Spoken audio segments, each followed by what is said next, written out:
Well, I think we'll get started. Obviously, a few familiar faces out there, but for those of you that don't know me, my name is Kate Clarke, and I am the founder of Artemis Clarke, and we specialise in placing finance directors into scaling SMEs. Some of you are on the call today, which is great. And I'm delighted to have with me two experts in their fields, Matt Spry and Myles Arnott. And I'll just pass over, first of all, to Matt to just give a brief introduction to himself, and then over to Matt and over to Myles. So hi everyone, thanks for coming on today. So my name's Matt Spry. I'm a former strategy consultant turned SaaS founder. I'm co-founder of a business called Roda, which is a new SaaS platform that helps companies align their strategy and metrics. So this is a subject that's very dear to my heart and I spend an awful lot of time thinking about. So it's great to get a chance to talk about this. With Myles and Kate today. And I'm Myles. Yeah, thank you. I'm Myles Arnott. So I'm a fractional finance director. So that means I support a number of companies. So 3 currently as a fractional finance director, doing 2 or 3 days a month with them. And alongside that, I also run a spreadsheet consultancy firm and training firm where we train people how to build spreadsheets and models. And again, metrics are key to everything that I do in terms of the fractional finance director side and the reporting analytics stuff that I do from a spreadsheet side of things. Fantastic, thank you. So I guess before we sort of get into the nitty gritty of sort of metrics and KPIs, Matt, if you could maybe just give me an overview of what you think is an effective strategy. Yeah, sure. So as I mentioned in introduction, I spent many years working with companies from FTSE 100 right down to a very early stage on strategy development. So it's a subject you can talk about for hours. Really, it's fascinating. But I think any good strategy has 3 key elements. And I think these are questions I'd always start an engagement with. And the first thing is clarity. So that's not just being really clear on where you're trying to go. It's about the type of organisation you want to be and how you want to do it. So when you start to build into behaviours and culture as well, that clarity is absolutely crucial. And that is a starting point for any strategy, really. The second pillar is then focus. So once you know what you're trying to achieve and how you're trying to do it and the way you want to achieve it, actually, are you then hyper focused on the most important things that the organisation has to do to get there? So there's always a temptation of spreading yourself too thin, having too many priorities, too many projects, too many things going on. And actually, the companies that really succeed tend to be hyper focused. And I'll never forget my first meeting. I walked in, we're doing a big project with them, and then he proudly presented me a list of their 12 priorities for the year. And you just, no progress is being made on any of them because they were just all the energy was being dissipated across lots of different areas. So focus is absolutely critical. And then the last thing is alignment. So actually, how are you then aligning your people, your teams, your processes, your measures, your structures to allow your team to be focused on delivering that clear goal in the way that you're trying to achieve it? So for me, it's about clarity, focus, and alignment. And if you get those 3 and the thread that runs between them, you're really in a good place having an effective strategy. Yeah, and I totally agree with all of that, Matt. As you know, so I like the traction methodology for business management. I know, Matt, you use a couple of different versions as well, but what's consistent between all of those methods is exactly what you've said, Matt, is those 3 pillars in slightly different ways between the 3 of them, but they're always focusing in on how to, particularly, like one I always focus on is focus, which is how do you make sure that you're really zoomed in on that thing that you're trying to deliver and not the scattergun approach. So yeah, absolutely agree. I think that is the hardest one, actually. I mean, tend to see most people are very clear what they want to do and actually can be very good at designing the system, but the risk is the bit in the middle of actually saying no to more stuff than you say yes to. The shiny stuff's always the bit that's more interesting, isn't it? That's the reality. And sometimes the focus is actually grinding through something that's quite dull and actually go, oh, there's a shiny thing, let's go and do that, because that's really exciting. And definitely like personality types or entrepreneurial personality types tend to be drawn to the shinier, more exciting stuff because that's their kind of driven nature. And then people like myself who are in the structured, conscientious side of the world go, no, let's really focus on this little boring thing for the next 3 months. And yeah, the only way you get your strategy through is to have those 3 pillars that you described, for sure. I know I'm super guilty of that. My team kind of like rein me back in. Nick in particular, I was like, yes, Kate, you've got all these ideas, just focus on this one. I'm like, okay, try really hard. Okay, so leading on from that, Ben, what role would you say metrics can play in communicating and delivering that strategy that you focused in on? Yeah, so for me, that's like absolutely key. So there's a fairly old saying, which is if you don't measure it, you can't manage it. And then if you can't manage it, it's not going to happen. It's just the reality of life and business.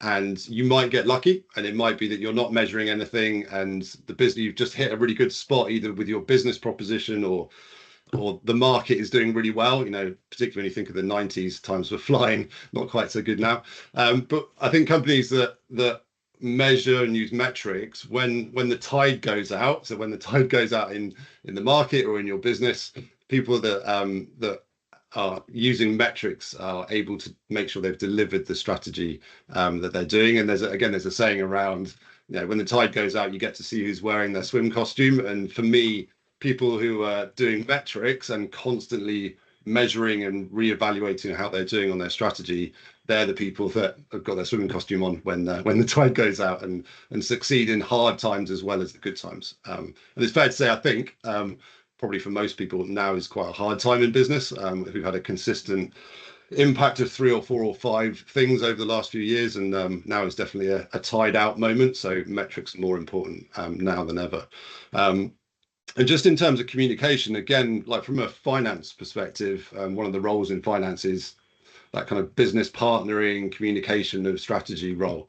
And I think the metrics help you to communicate with your team what's important, and the strategy is the thing that's important. And just to give an example of that, one of my clients recently, we've just finished the budget, and alongside that, I set up what I called an operational playbook. So for each of the sales channels, what's the strategy? What are we looking to deliver? What are the tactics to deliver it? And then for me, the most important is how are we going to measure it? So what are the metrics? And what that documentation allowed us to do was to go out to each team lead and say, look, this is what we're trying to do as a strategy. These are the tactics we want to use. How can we deliver it as a team? What metrics are we going to use to measure that? And that entire loop allows us to identify the strategy, work out the tactics, and get the way to measure it, which is fundamental for that whole piece, I think. Yeah, I think that's key. And I think it's that last point as well. I think it's where the real power is, isn't it? It's how do you turn what might be quite an intangible thing as a strategic idea into actually what does this mean day to day to your teams in terms of behaviours and measures, and what are we actually going to track you against? I think that's a really powerful way of turning an idea into something that's really tangible for your people. Yeah, exactly. And it kind of plays back to the first pillar you described, Matt, of like things like vision in a business are really hard to articulate. And actually, if vision becomes strategy, becomes a metric, then we can communicate that really nicely. And things that, like you say, seem intangible become tangible through that process, for sure. Yeah, absolutely. So Myles, you've described what sounds like a sort of perfect scenario in terms of how you're using metrics, but I'm sure both of you have come across sort of several sort of not so perfect scenarios. Can you just sort of like touch on, I guess, the pitfalls of using metrics to drive performance? Yeah, sure. So there are lots. I mean, we're big believers that they're a key part of delivery. So one definite risk that you look at too few. So there's a concept I think is really powerful, which is what's the one metric that matters the most. So at any point in time in an organization, there's probably one thing that matters more than others, but that doesn't mean that's the only thing that matters. So you do need to have that kind of framework and the guardrails about key parts of the business, and finance is an obvious one. You should always be on top of cash flow and those kind of things. Whatever else you're focusing on, those things are absolutely critical. And there is a risk, I think, as organizations grow and they become more data rich, that you can create a cottage industry around measurement. And certainly, actually, one of our investors in Roda, had a nightmare. He put in a system called OKRs, which is very kind of metric heavy. It took him a lot of effort and a long time to put it in, and actually, it was creating so much work for everyone around the organizations. They just pulled it out in the end because it was distracting from actually getting the right stuff done. So there's definitely a risk with those SaaS businesses, particularly, that you just do too much and you create too much of a burden on your team. And metrics are there to guide you. They're not. The job is not metrics. They should just help inform what you do. You're not there to just produce results and measure that way. I think the other thing is around, also 2 areas actually. One is around behavior, which is really the most important point, that you be really careful what behaviors you're encouraging through metrics. And there's an obvious connection here with remuneration. Are you actually getting your team to deliver the right outcome for the business? And again, a horror story from the past, where there was an organisation, they were an events company, and they had a sales team that were bonused on getting events to break even. So what happened, the sales team would sell places to an event, get it to break even, sell the next one, sell the next one, sell the next one. Of course, margin stayed very tight, and the owner was very frustrated because he realised that he wasn't encouraging his salespeople to go beyond the break-even point in terms of their bonuses and payment. So as soon as you remove that barrier, all of a sudden they were selling tickets above break-even point, and margins rocketed, which is a very easy fix. But it actually, sometimes you've got to really think through what's the behaviour I'm encouraging in the team that I'm managing through the metric that I put in place, and is it right? And sometimes you need to have almost not quite contradictory, but at least more than one measure to make sure that you're encouraging and rewarding the right behaviour. So that's probably the biggest risk. Yeah, and that's the one, funny enough, Matt, that I always have in my mind is that, so there's a phrase, you get what you measure, which is a good thing if you're measuring the right thing, but it can be a really bad thing with the example you suggested. Again, like in day-to-day life outside of business, schooling at the moment in the UK has a feel for that. So my kids have just gone through GCSEs and A-levels, and you get what you measure, which is the schools need to hit certain grades. So that determines some of the teaching that you get and the behaviours in the schools, and it makes it really hard for the schools then to work in the way they maybe want to, because they've got to hit certain delivery targets. So yeah, in business for sure, you've got to make sure you're measuring the right things, the right number and the right thing, which is, it's an art. It's quite hard to actually get into that and really understand how to choose the right ones, I think. So yeah, actually, I think that's the theme that's going through the questions we talked about so far, actually, is that just like I think strategy, metrics and the systems that we use to measure performance, they're not a once and done thing. They have to constantly evolve and change over time as a business's challenge or growth or size change. So these systems need to change as well. And I think that is something people think, oh, I'll do it once, I'll put a balance scorecard in place, I'm tracking 10 KPIs, a job done. Then you do need to be thinking about, am I measuring the right things? Is it telling me, is it guiding my behavior and my decisions? Is it telling me what I need to know, or actually is it time to move on? So and Matt, that can just move. on that, sorry, Myles. Go for it, Kate. Go for it. I'll just quickly interrupt it. Just on that, how often do you think, is it an annual thing that you should then kind of go, right, we're measuring all of these things, but so what? Are they actually adding any value? Would you say that that's a quarterly thing, an annual thing? Does it depend on the size of the company? What's your view on that? I would probably ask the question roughly quarterly. But having said that, if we had a good example in our business actually. We use our own tools to track our performance, and we realised kind of mid-quarter, do you know what? We're tracking some things here that really aren't important right now.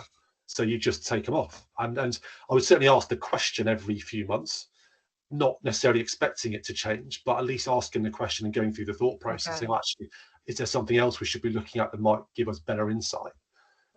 So yeah, at least often, but it does very much change by sector. I mean, SaaS, it's such a data-rich type of business. You would expect to be able to develop and get more insight fairly regularly. And other businesses maybe not so much, but yeah. Don't know, what do you think, Myles? What do you see in your clients?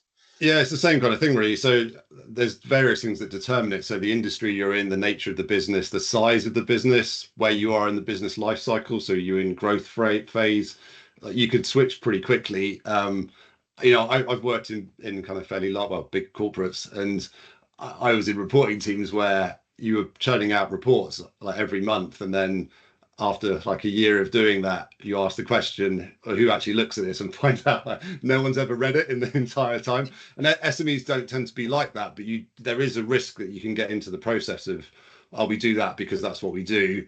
And there is a risk, so traction, I think OKRs is the same, where you have a weekly review point where you're checking. I've experienced it where those checks can go red consistently for a period of time, and people get used to them being red and then don't do anything about it. So you need to be really checking if those warning metrics are going red and you're not doing anything, then they're either the wrong metrics or you've got something more fundamentally wrong within the business. So. Yeah, absolutely. Matt, I just wanted to go back on the point that you mentioned about your investors spending so much time getting the metrics. I always remember sort of a mentor of mine saying that you really should try and measure things that are easily measurable. So you try and do it as efficiently as possible. What's your guide in terms of how much, you don't want to have analysis paralysis with it. How long should you be taking? Let's say you're a couple of million turnover, so it reasonably, you're not a startup, so in terms of like a finance person or an ops person putting together this information on a, let's say, a monthly basis or weekly basis or whatever, can you give a guide as to how many hours or how many minutes they should be spending on that? Because for me, I'd like to know the answer. It's you just don't know.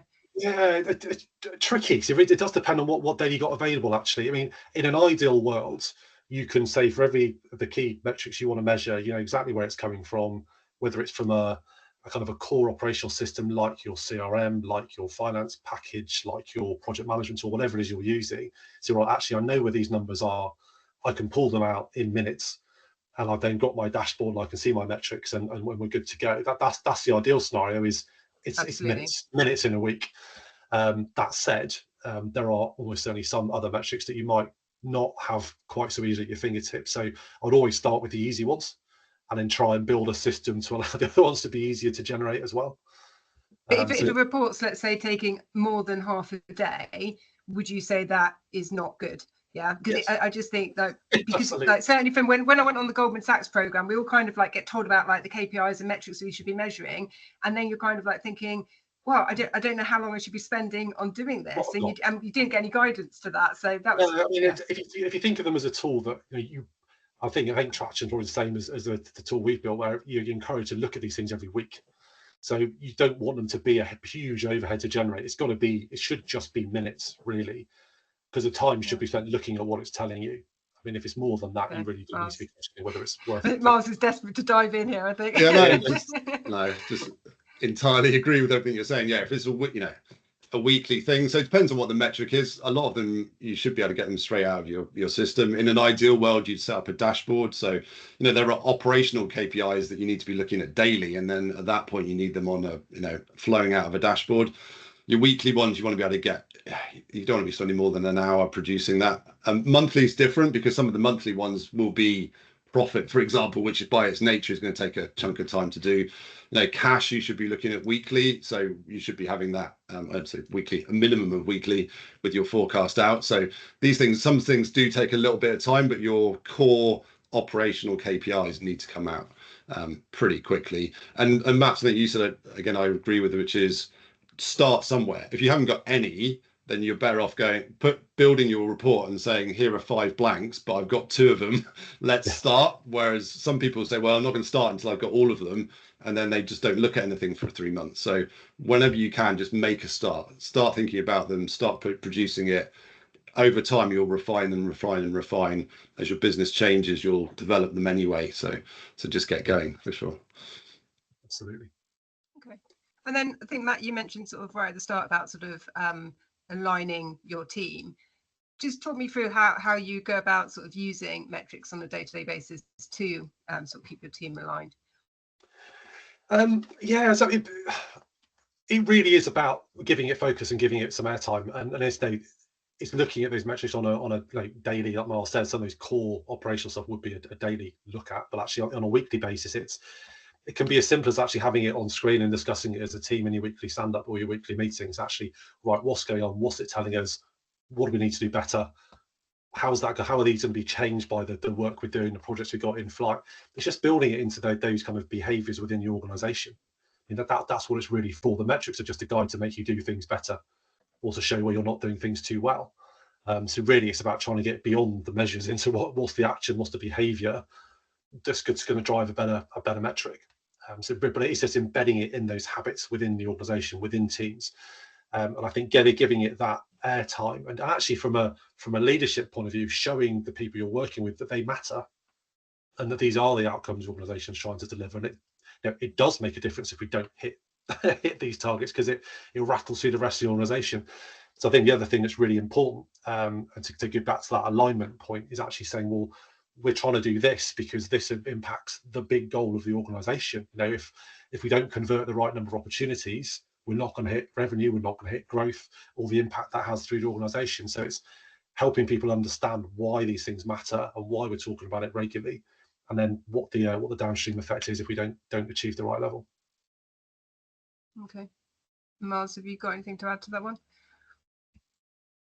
Yeah, I was going to say that feeds really well into the operational playbook that I described earlier, where we take that overall goal of saying, we want revenue to increase by 30%, for example, and then say, right, step in underneath that to a sales channel level, step down, step down, step down, until you get the KPIs that are going to help deliver that. And then, exactly as Matt described, on a weekly meeting, you're discussing those with the team, talking about the metrics. It's not the metric that matters, which again, I think, Matt, you just said, it's not the metric, it's the so what, like this metric's off, so what and why. If you can't answer the so what and why, then you've got the wrong metric. So if the team can see it every week and discuss it, those are the conversations that really make a difference to your business. So laying out a high level strategy and then drilling down into the detail that's going to enable you to deliver that strategy with the metrics behind it, and then engaging your team. It's that whole piece of communication, alignment of strategy, getting everyone to be bought into it. Again, to just say to your team, we need to increase revenue by 20%, it's kind of great, but you're not going to get buy-in because people are like, well, how are we going to do that? Whereas you say, this one metric, we need to move, average sales value needs to move from £100 to £150. How are we going to do it? What are the tactics? How do we measure that? What's the impact of it? Is that adversely impacting any other metrics? Because we need to look at that as well. And then they've got something they can really hang into. They can really see if that's making a difference to their business and understand doing that one thing will lead up to the broader piece. And Matt, I get that's kind of the thinking behind Roda, isn't it? So in Roda, you'd have maybe revenue right in the center of the flywheel, and then around it is, right, this metric is one of the metrics that will help us achieve that revenue point, and that's owned by a team or by an individual and digging in. So yeah, it really is, and it's trying to get behind the lagging measures. There are a lot of the kind of financial high level performance numbers, whether it's revenue or margin, is a lagging measure. What you want to get to is that leading position, where, just to your point, Myles, you're saying go and increase sales. So what does that mean? Does that mean I've got to make 20 more sales calls this week? Does that mean I've got to run another event? Does that mean we've got to push out more content or more engagement? What is it we're doing? And you want to get to that point where you understand through the organization what's the activity, what are the leading things I've got to do to drive the outcome in the middle. And that's an iterative process. You don't know that when you start, and that changes over time. And that the way you structure the organization and what you measure does need to change as you learn what works and what doesn't. And as we all know, as technology changes and platforms come and go and tools change, your approach will evolve as well. And the things you used to do that work will suddenly not work quite so well. So what else are you going to do to try and drive the sales number or increase margins or boost customer retention or whatever it is you're tracking? So Roda works exactly that way. You've got your big laggy measure in the middle, and you're trying to drive your repeatable steps around the outside of the leading activity that gets you to that result. But whatever the tool, the model you use, that's what you're trying to do, is understand what action drives the right outcome. And what jumped to my mind as you were saying that, Matt, is the central to that point is actually like the trust and engagement of your people.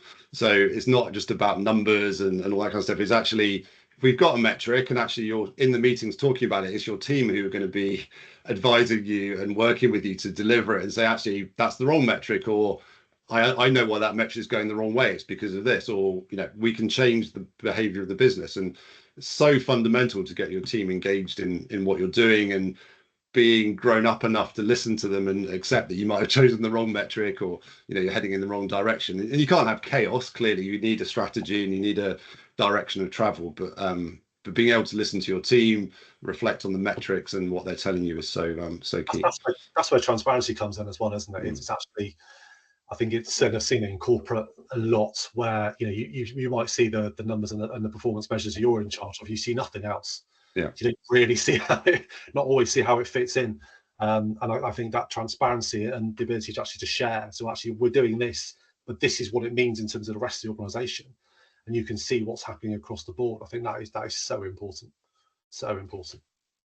How did you go about doing this then, in terms of, like, obviously you've got the leadership team that will come up, I guess, with the KPIs originally, and then they need to then communicate down, but then you might communicate down and then realize that you've then got resistance from sort of people further down. How do you manage all of that in terms of, like, you need to get their buy-in, You do. I would challenge that slightly. I mean, I do think that the big outcomes kind of naturally fall out, or fall down, I want to say, from a leadership team and strategy. But actually, I think the more powerful way to do it is to go to the team and say, right, guys, we've got to deliver this. How are we going to do it? And engage right from the start. And it always amazes me when you go through those processes, the engagement and the ideas you get from people across the organisation, whatever level. And I do think that there's a lot of power in not having the hierarchy within the reporting and the platform.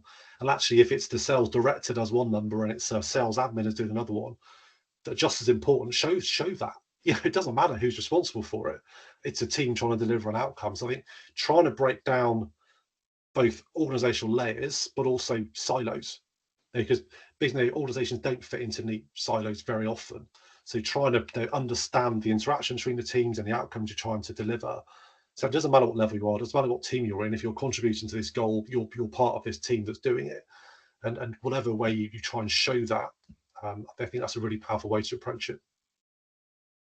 Okay, thank you. And then I guess, Myles, moving on to sort of the role that CFO would play in sort of setting and tracking these metrics. Can you, obviously you're finance, but then quite a lot of these metrics are operational as well. And so just talk me through how you sort of manage that with your clients. Yeah, definitely no bias in what I'm about to say. I also aware that all three of us are accountants, so yeah, I can. Yeah, I didn't want to drum on about that at the start, but I can say how important finance is, so critical to everything that yeah, it's just the most important thing. No, finance has a role. The CFO is sits alongside the owner of the business or the CEO, however it's structured. It's such a critical role to sit in that position. And there's finance KPIs. Those are typically very well understood in terms of they've been set up for the last 100 years or so. So you don't tend to get much in the variation in there. But for me as a CFO, there's an element of that kind of the leadership point, which is to clarify the strategy and define that. And then things like the operational playbook are a really good example where that was my idea. So it was like, right, let's come up with a way, exactly as Matt said, that we can engage the team, communicate the strategy, give everyone feeding into the strategy and the metrics, and then have a way of measuring it on a consistent basis. The nature of my nature and most people in finance, I think, is you're very consistent and structured. That's why we are drawn to the role that we're in. So we're always going to be banging on about the numbers and digging into them and checking them. But I also, I think, as one of the key skills of a CFO or anyone in finance really is the so what question. So I've done sessions with you, Matt, where you've done the 3 whys when you're saying why, and keep on drilling down. And for me, my equivalent of that is so what, which is a metric says something and I'm like, so what? And that for me is a finance director's job. So the numbers 20% up, so what? Why? What's the reason behind that? Let's dig into it and understand the detail. So I see my job as holding everyone to account, keeping the consistency, being a brain at the table along with everybody else. And then, that point of consistently measuring and asking and challenging the questions.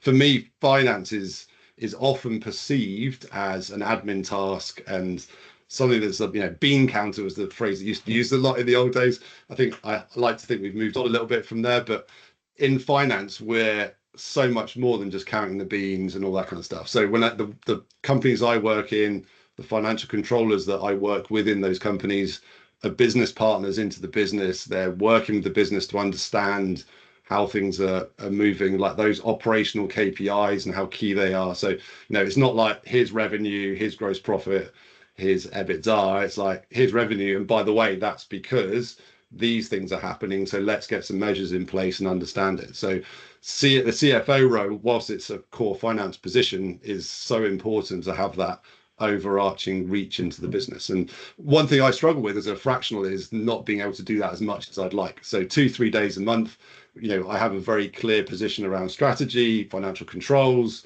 and then setting those metrics. And then my job then is to let the rest of the team kind of dig into that, and then I just pick back up and see where we are. So holding to account, consistency, structure, and just making sure that things run the way that we want to. Fantastic. Matt, did you want to add to that at all? No, I agree. Having worked with Myles with clients, that's absolutely right. I think it's that impartiality and the challenge, I think is uber important. I think the other thing actually possibly goes unconsidered is that by the nature of being a CFO and your understanding of numbers and metrics, actually is making sure that what operational people or other people design is actually robust, understood.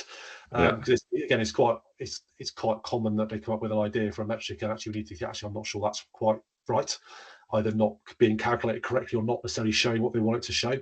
So there is also that the analytical brain and the ability to then actually challenge what they are and are they really showing the right, showing the thing you want to uncover.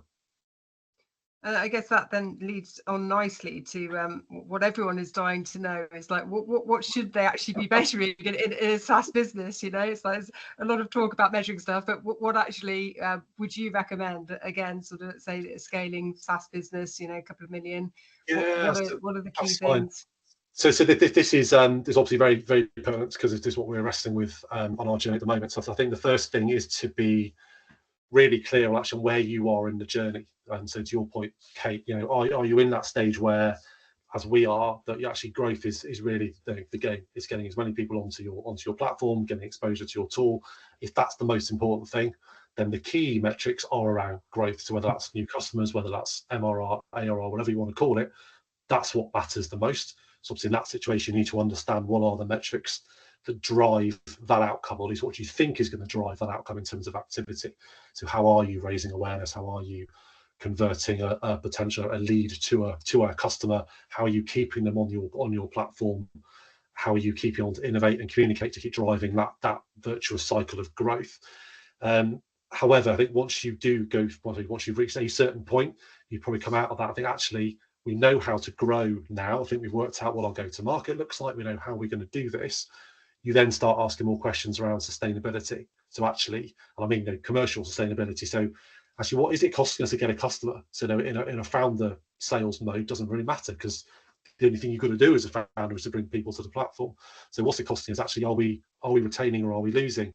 What's cash flow look like now we've reached steady state and we're trying to build this model that's going to keep growing? Is it commercially sustainable? So I think then the focus shifts. And ultimately, I suppose you want to get to the last stage where you're building a durable long-term business, when you're really then focused on usage and retention, and far more things around customer experience. So I think the focus will shift. They're all slightly important at every stage, but there's definitely things that are more important than others at different parts of that journey. So I think for us, it's knowing where you are, what's most important, understanding what's the cycle of activity that's going to drive the most important outcome for you at the moment. And making sure that you're sharing that with the team as much as possible, and constantly challenging what you're measuring, what you're doing. Is it telling you the right thing to change behavior or to change your approach? So as I said earlier, we were doing something to try and drive awareness that weren't really working as well as we thought they would. So we've changed focus and we're doing something else that's working better, and that's part of the journey. I don't know, there is so much you can track. You can go into Stripe account and you can see every variation on MRR, ARR, and all this stuff, and that's great, but actually it's not necessarily the most important thing at every point of the journey. So just try not to be blinded by the data you've got and focus on what you've got to achieve at each step on the way. So I guess just on that then, let's say we're an established SaaS business. First of all, how many metrics should we be looking at, do you think? And what do you think they should be? So we're not in the growth, we're in the scaling. We know our customer. I would imagine you probably got anywhere between, I don't know, probably 8 and 15, depending on the nature of the business and how you do it. And without saying it depends, it slightly depends what your go-to-market looks like. So actually, how are you, for example, attracting and converting opportunities? Is it all through content generation and you're trying to generate inbound leads? So you're pushing content out, you're engaging on social media platforms, you might be running events, going to events, speaking, running podcasts. What are those things you're doing to generate interest and then to convert, pull them through that pipeline so you can measure every step of that journey? Or actually is what you're doing far more outbound, and you're lots of cold calls, or it's email campaigns, or whatever it is you're trying to build. So it slightly depends on your approach on that journey. So how are you trying to attract and bring customers in? And what does your onboarding journey look like? How are you taking someone from a prospect to actually I'm signed up? Is it around touch points? Is it around you're running free trials and you're looking at conversion ratios and all of those things? But I'd be surprised you could do it in much less than 8 or 10, given that the number of stages you're taking a customer through. But you probably wouldn't want it to go much more of a 15 or 16, or it becomes quite onerous to measure. How does that sound to you? Yeah. Does that sound about right from what you've seen, or? Yeah, so for me, I tend to have, like, I guess, layers of metrics. So at the highest level, like 6 to 8, like at the top level, and then underneath is when you get from like kind of slightly bigger company, but you end up in that departmental side where, you know, marketing, you can't say to marketing you've got 2 metrics, because they'll be like, hang on a second, like, we've got to measure all these things. So, but they'll have a priority of those. So you have, like, from each area, like, depending on, like you say, where you are in the life cycle, what your direction is, what your strategy is, you're looking across the metrics that are available and saying, right, these 5 or 6 are absolutely vital. You said, you know, sometimes it's 1 and you say, like, this is absolutely vital. One company I worked with had a concept of the queen bee, and it was like, you have to feed the queen bee. And that concept was, there's one metric that really matters. Anything else we're monitoring is all feeding into that thing. For them, it was inquiry. So it was traffic turning into an inquiry was the number 1 thing. That was their queen bee, and everything else was around that.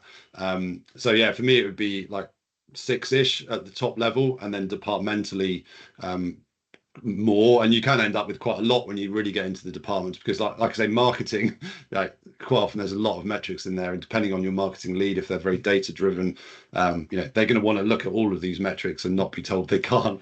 And you know, it's all automated, so Google tends to chuck out most of that stuff automatically. So but yeah, like you said, without using the word depends, it does depend in terms of industry life cycle of the business, the strategy you're setting. You know, if your strategy is to stay stable, then it's a very different thing to, I want to grow by 50%. So really different depending on where you're gonna be and what you're gonna do. Yeah, 100%. But it does sound like a lot of them are around the marketing, customer acquisition type thing. Yeah, I suppose you've always got that around, how do you bring people on and get them onto your platform. You've then got there's a bucket around customer experience, so how do you keep them on the platform, and then you've also then got whatever's coming around your product, so whether that's around quality, on bug fixes, or customer support questions, or it's around development of new features. So you've always got those different elements, and that's not considering the finance bit as well, which is equally important. So there's always certain things, certain areas you need to be looking at and tracking, but quite what you might be looking at is different. So you say, from our point of view, we've got an outsourced dev partner, so we're not particularly tracking much on the dev side. We're keeping an eye on it, but actually that's kind of for them to be doing. We're far more interested in the marketing, the sales, the retention, once we've got people on the platform. That's where all our focus is going, and that's very much around the sales piece. And then I guess just specifically on the finance KPIs, again, when I was on the Goldman Sachs program, we were sort of told all of these ratios. Obviously, I did learn them when I did accountancy, but I'd forgotten them all. And you know, and then you get your sort of your knickers in a twist about, you know, which ones should I be monitoring, which ones shouldn't I? Like, what would you say for most businesses are the key financial metrics, Myles? I mean, they're the kind of classics, aren't they? So, what cash have you got in your bank? They are for Yeah. accountants, but I'm just like, if for when you've got business owners like who don't know like the classics, you know, it would be good just to sort of spell them out. I think that's what sure. Heard. So again, there is an element of the nature of the business, but your cash balance and forecast like number 1. So I don't think anyone would disagree. The only time that becomes less important is when you've got a lot of cash and you haven't got high volatility, because at that point, cash becomes less of a priority. But typically SME, particularly startup and growth, cash is absolutely key. So current cash balance, 13-week forecast. So we always set, like, what's the balance now, what's the balance in a set date, which is at least 13 weeks away, and what's the lowest balance in that timeline, because that gives you your cash position. Here now, I quite like EBITDA as an operational profitability measure. Some people prefer net profit. Again, if your strategy is growth of revenue, then revenue is one of your top numbers. But if profit's your key thing, then profit's your key measure. And then you really get into the weeds of a business. So, you know, if you're running pubs or tap rooms, then it's wage percentages. If you're selling products, then it's the product gross profit percentage.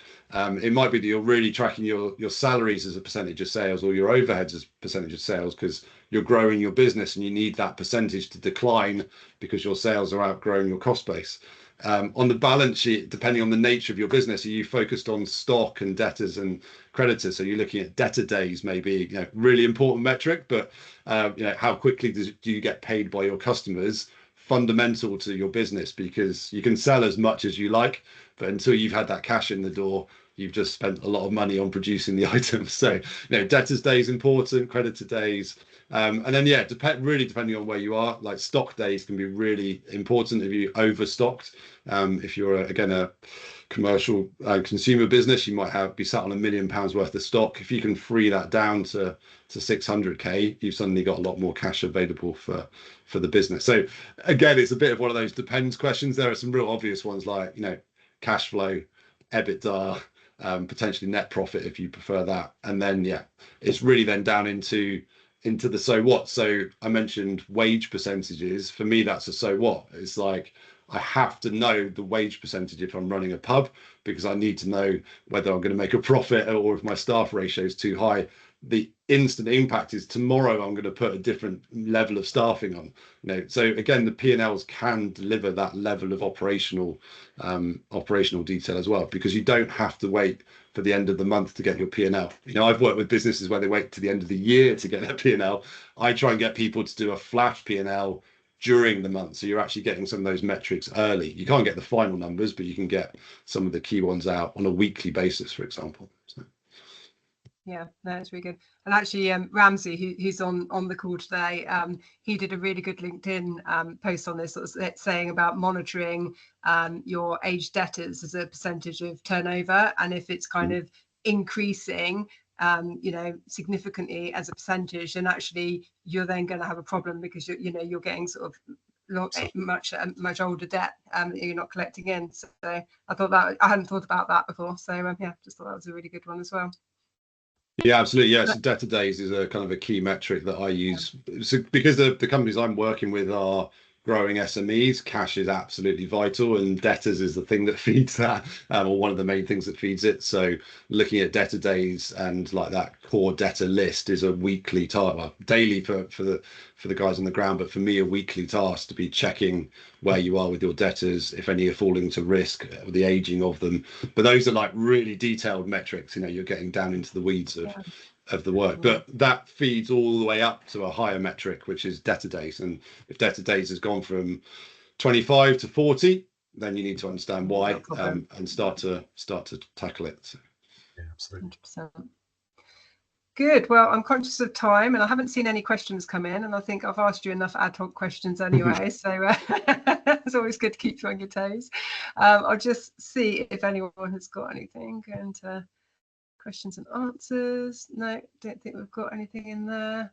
So no, I think we can pretty much wrap up on time. So no, thank you so much for your time today, guys. That's been a really useful discussion, and no, really appreciate your time. Absolute pleasure. Thanks everyone for coming. Yeah, thanks everybody. Brilliant. All right, no worries. Take care. Thank you so much. Thanks all.